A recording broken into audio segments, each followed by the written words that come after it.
Bien, vamos a continuar con las jornadas de cultura jurídica. Creo que no se ha integrado nadie nuevo, así que no tengo nada que explicar, como para reintroducir. Entonces seguimos con la siguiente conferencia de Carolina Sierra, a la que ya también presenté al principio. Así que simplemente comentamos que el título es El tiempo en el sufrimiento de los presos. Y le damos sin más la palabra. Bueno, pues sí, gracias por estar acá, por quedarse después del café. Y básicamente el tema que les voy a presentar hoy, o la idea con la que quiero ser muy concisa, es el tiempo en el sufrimiento de los presos. Pero para esto me parece importante contextualizar un poco la investigación que yo hago y de dónde viene este tema o de dónde se desprende como esta intuición. Yo empecé esta investigación doctoral sobre el sufrimiento de los presos y básicamente con la pregunta de cuál es la justificación que da el derecho al sufrimiento que se inflige a las personas que están privadas de la libertad. A partir de esta pregunta intenté como buscar cuál era la respuesta que el derecho había dado, especialmente en el marco del Estado de Derecho o de la Ilustración, porque de alguna forma lo que distingue la cárcel o la prisión de la modernidad del antiguo régimen es esta justificación, ¿no? En teoría el derecho penal se hace más humano, en teoría el derecho penal tiene cierta racionalización o justificación que no tenía el antiguo régimen, que es como donde se parten dos del nacimiento del derecho penal liberal. Así que empecé a intentar entender desde la dogmática dónde estaba esta justificación del sufrimiento en el castigo penal y especialmente en la prisión. Y básicamente me encontré con tres grandes respuestas que puede dar el derecho al sufrimiento o el derecho para justificar el sufrimiento en la prisión. Una de ellas es la justificación de la pena, o lo que conocemos como los fines de la pena. Otra de ellas es la función del derecho penal, para qué está el castigo, para qué lo usamos, y otra es, digamos, el más fuerte o el que más suena, es el principio de proporcionalidad con el que se justifica el sufrimiento en la prisión. Entonces, cuando empecé a analizar cada una de estas respuestas que daba el derecho, ¿no? Los fines de la pena, me di cuenta que en el caso de me di cuenta que la ineficacia del fin no ponía en duda el medio. Entonces, por ejemplo, tenemos el fin de la resocialización, ¿no? Decimos que infligimos sufrimiento con el fin de que los presos se reinserten en la sociedad, se resocializan. Pero pues creo que es conocido que a mayor tiempo de prisionalización, la probabilidad de reincidencia es mucho más alta. Sin embargo, la prisión o el sufrimiento de la prisión no se movía o no se mueve en la conciencia colectiva, que es como la respuesta que debe dar el derecho frente al crimen. Igual pasa con otro tipo de fines, ¿no? La prevención general. También es bien conocida que la persona que va a delinquir no se pregunta o no se cuestiona sobre la posibilidad de sufrir con el castigo, sino lo que se pregunta, o la criminología actuarial al menos nos ha dicho que lo que se pregunta, se representa el criminal es qué tan probable es que el sistema me capture, o sea, ser captado por el sistema, es la eficacia de la aplicación de la ley. Y sin embargo, el sufrimiento, digamos, en la pena sigue estando ahí, a pesar de que el medio no es idóneo para el fin que supuestamente lo justifica. Así que seguí un poco como hacia la otra respuesta, que era el para qué castigamos. Y en esto, digamos, yo creo que coincidimos todos en que reafirmar la validez de la norma es un principio básico del Estado de Derecho y que hay ciertos comportamientos que no bastan con un incentivo, que no bastan con una sanción administrativa para reafirmar como esa validez de la norma. Sin embargo, seguía estando esta pregunta de cuánto sufrimiento es suficiente o de qué forma está justificado el sufrimiento que se inflige o que se permite al Estado imponer sobre una persona. Y por último teníamos principio de proporcionalidad, ¿no? Entonces, el principio de proporcionalidad, a grandes rasgos, lo que nos dice con la prohibición de exceso es que no se puede infligir a un ciudadano un sufrimiento excesivo, ¿no? No se puede exceder. Y que por eso, aquí también nos encontramos con dos grandes teorías, siempre hay teorías para todo, pero que nos llevaban a lo mismo, a los fines, ¿no? La teoría retribucionista o la teoría utilitarista.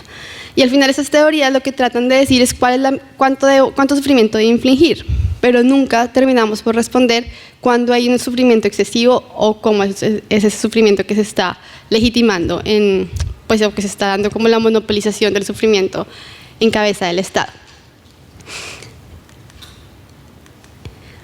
Así que, y después como de esta explicación de dónde viene la investigación que estoy haciendo, es que surge como esta pregunta de qué sabemos del sufrimiento que se produce en la prisión para que lo utilicemos como una unidad de medida, ¿no? Una unidad de medida del principio de proporcionalidad, una unidad de medida para castigar o para mantener la validez de la norma.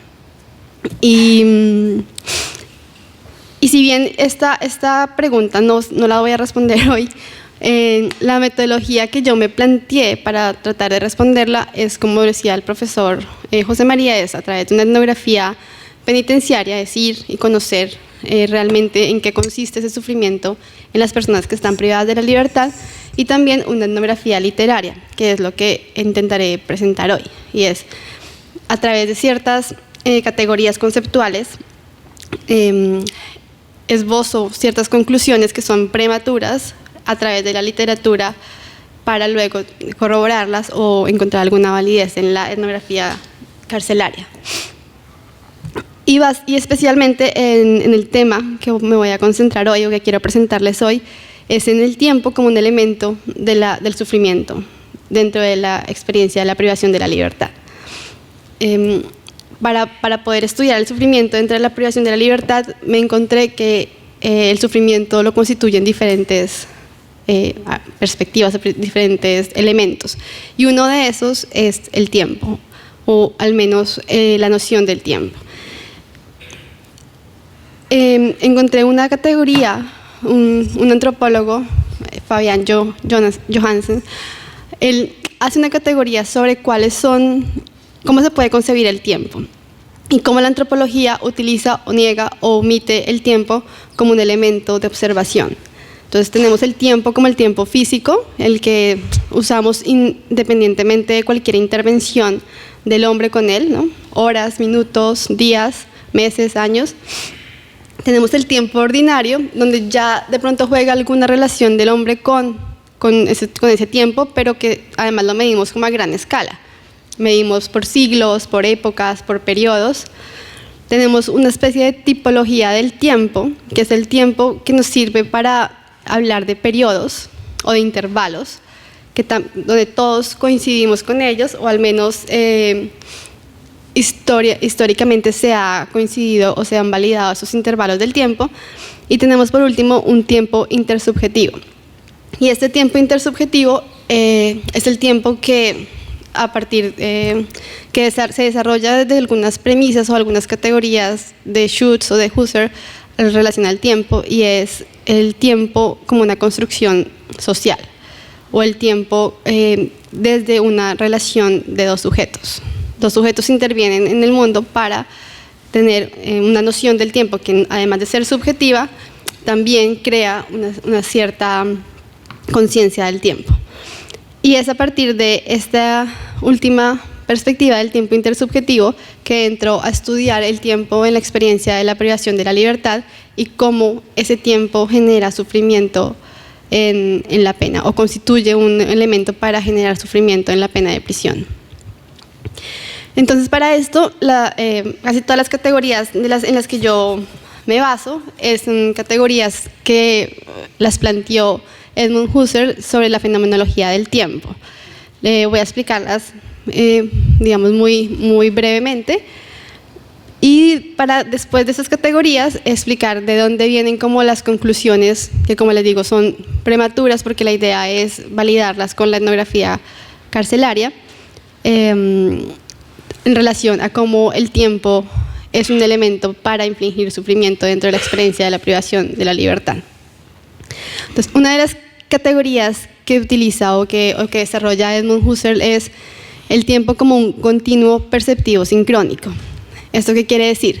Edmund Husserl hablaba que el tiempo es un fenómeno en movimiento y que como fenómeno en movimiento se constituye no solamente del presente, sino que cada instante se constituye del pasado, como el recuerdo, que viene al presente a intervenir en la vivencia actual, y como el futuro, que es la espera o la expectativa de algo, ¿no? Entonces, en cada momento, el tiempo es ese fenómeno que va cambiando, pero que se alimenta del pasado y también se alimenta del futuro.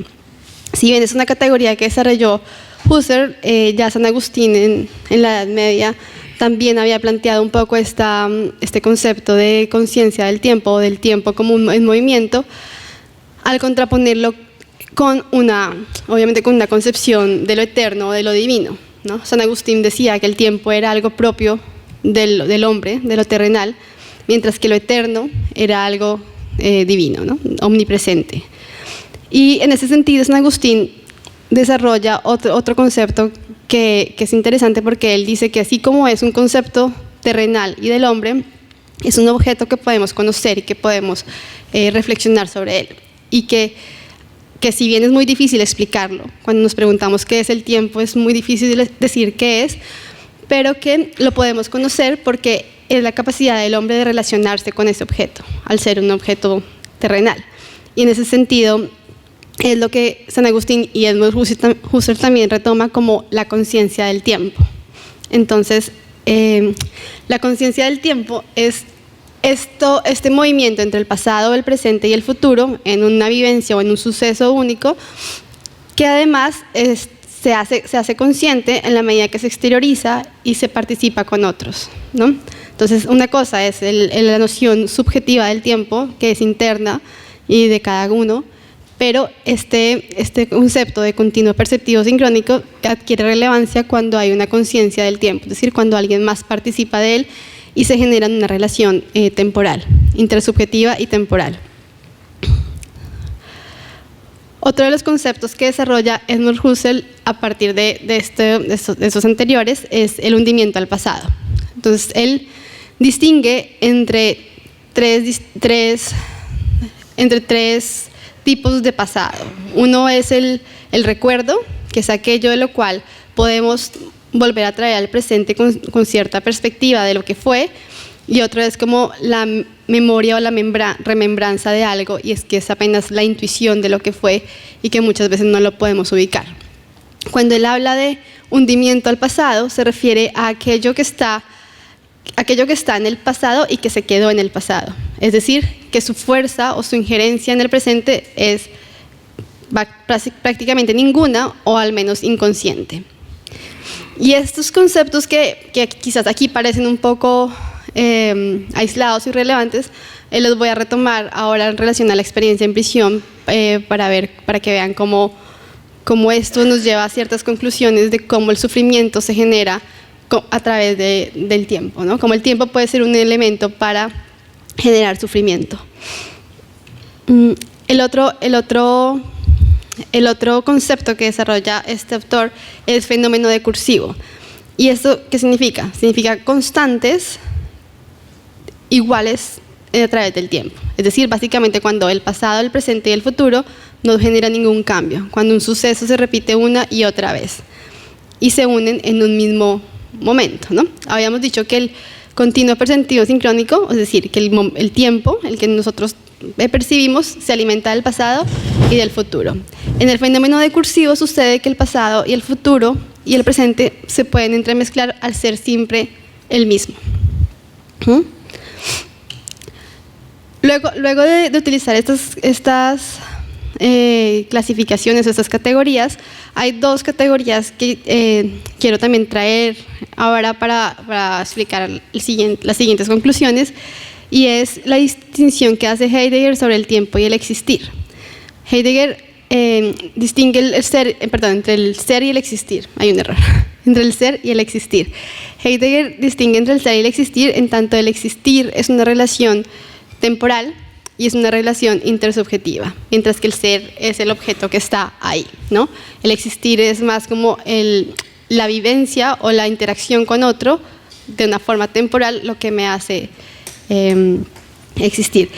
Existir para el mundo y en el mundo, ¿no? En torno al mundo, y es lo que él habla como el para qué. Entonces yo existo porque estoy en relación con otro para algo.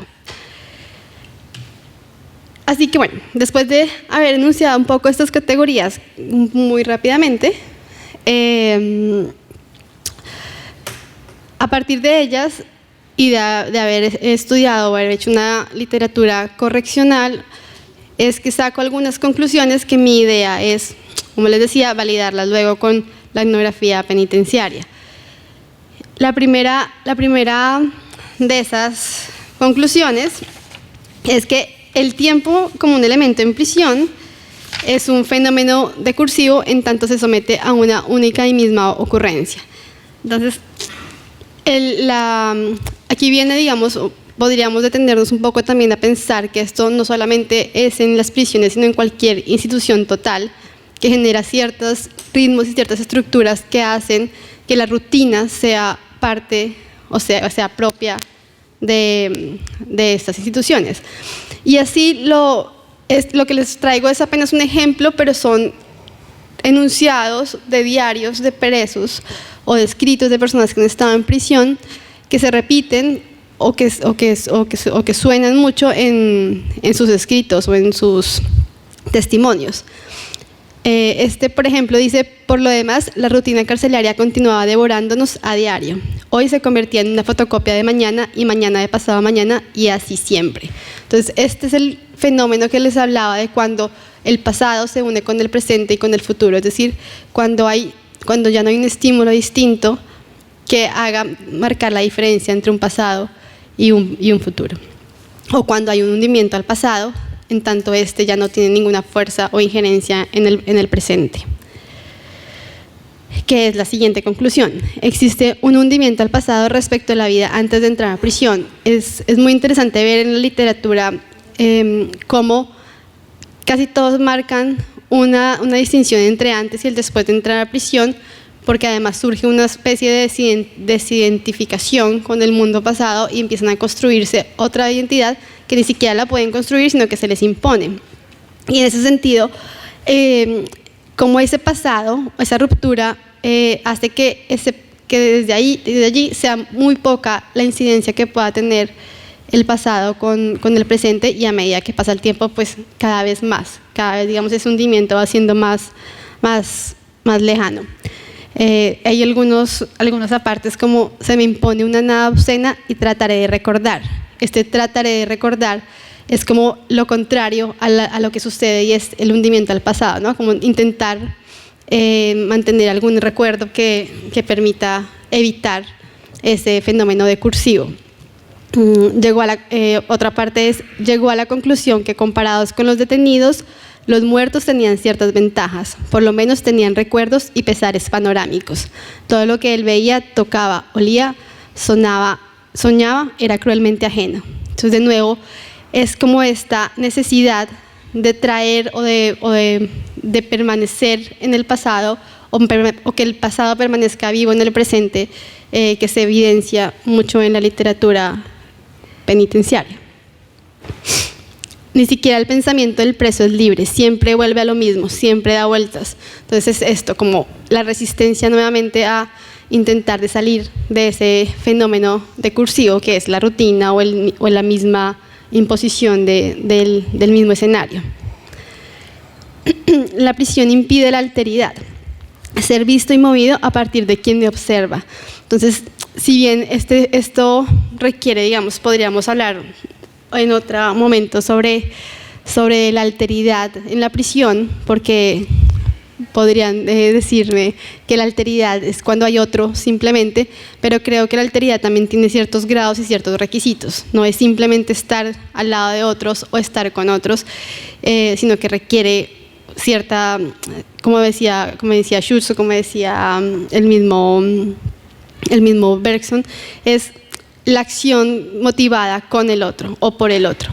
Y bueno, tenemos aquí dos dos pasajes que nos descubren cómo la alteridad no es simplemente estar al lado del otro, sino mucho más que eso, y es, él cubrió con su mano la de Marcia.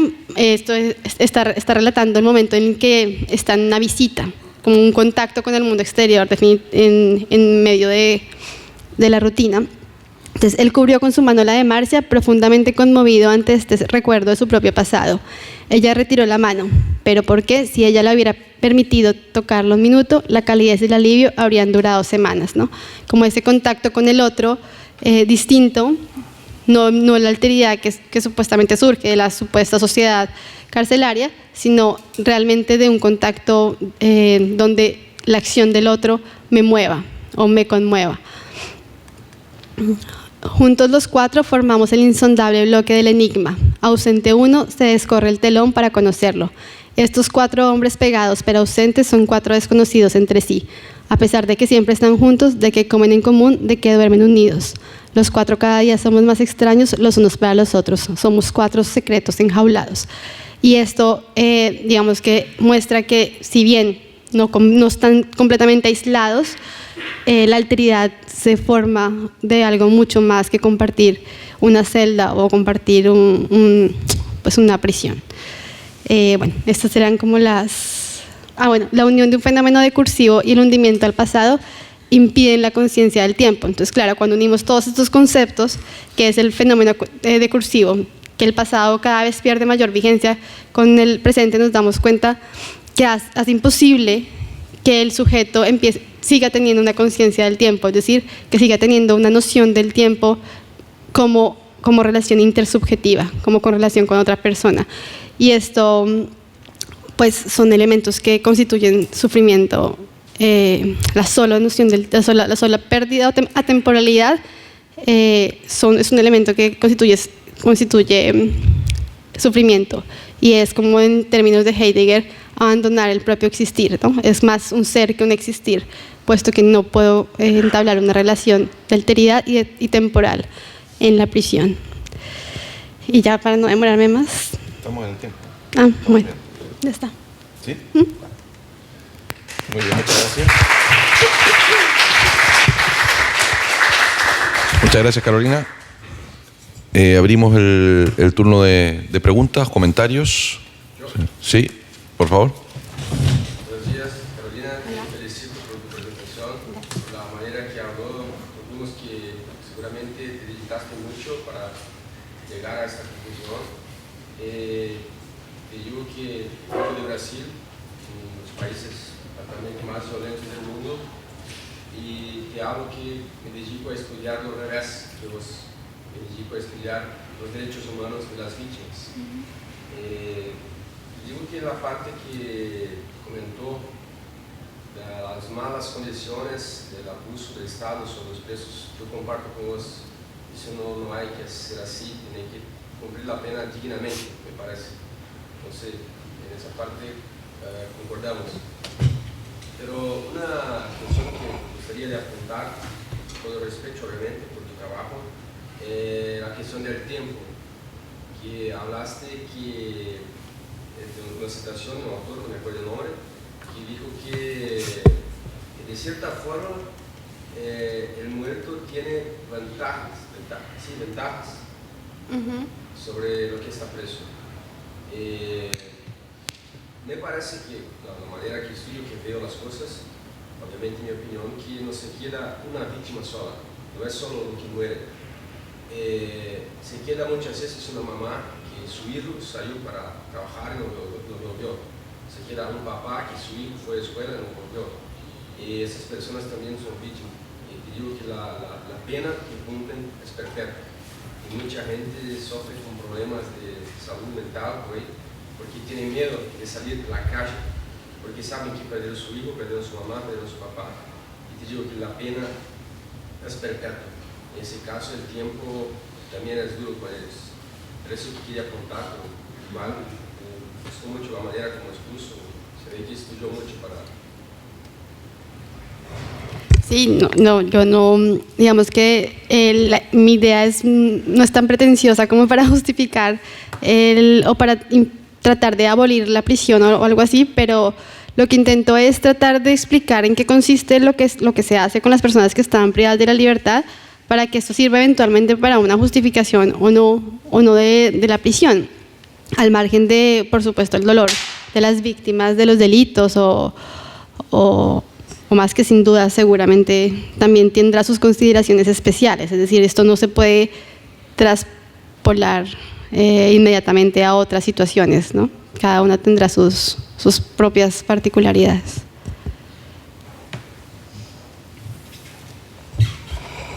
Bueno, creo que la pregunta que haces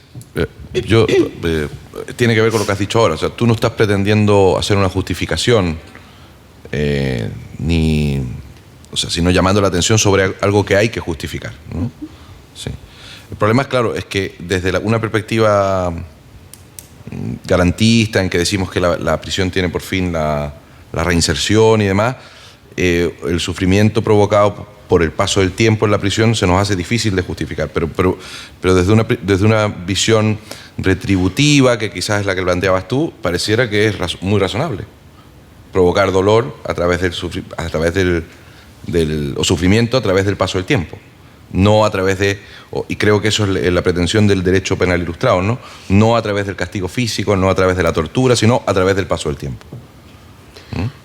Bueno, eso también es un castigo físico, evidentemente. Bueno, sí.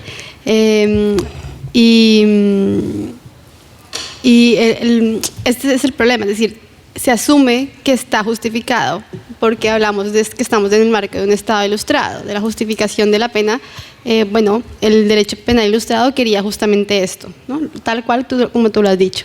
Sin embargo, la pregunta es si conocemos realmente qué es lo que está justificado, y si está así y lo conocemos y lo validamos, perfecto, pero lo que yo no creo es que se conozca y se sea tan consciente de esa justificación, sobre todo para luego validar el tiempo físico, porque hoy en día la proporcionalidad de la pena se mide en relación al tiempo físico. Entonces depende del delito, X años en prisión, pero si tenemos en cuenta cuáles son los elementos de la pena y los fines y todo esto que dice ya la dogmática penal, pues a lo mejor podría llenar de contenido ese principio o esa ponderación del principio de proporcionalidad.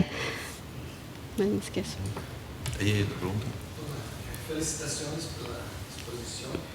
Acerca del fenómeno decursivo, la rutina, repetición, sería correcto decir que por sí solo la rutina sería una forma del tiempo generar sufrimiento, o tenía que ser una rutina mala, necesariamente, como ir a la cárcel?